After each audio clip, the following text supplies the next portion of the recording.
Hi guys! We're back just sa uma and for today, masagab kita kang tubig nga ipainom sa mga kanding. Let's go! Nga balde, terka nyo man ay dan si mama of course and buboy, tapos ang bubon dito dapit. I'll see you in a bit. So, we're here sa bubon. Grabe, tama ka dalam because yun nga, wala na talagang tubig yung sapa. Wala na talaga. So, we're going to use this. No? Ayan, ayan nyo. Kinaya lang nung. Sus, ginoo ko. Dan, namukan. Dan. Pati. Rubag, lupa ka mo. Ako lang nung. Ayan. So, let's get water from the bubon.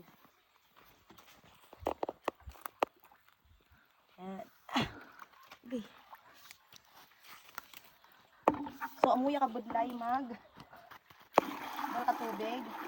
Kaya kailangan natin mag-save ng pera para sa pampagawa ng poso. Mga pira, bala karama magastos. Maanta. Pag may idea kayo guys kung how much yung pwedeng magastos, ganyan, and any tips na pwede namin ma-try para makagawa ng poso, paki-comment. Basic experience nyo, anong ginawa nyo, how much yung magastos, ganyan. Kasi it will be a very big help dito sa farm namin kasi we're planning to do gardening, ganyan. Ah! Ganyan. So, yan lang. Sige na, stop na.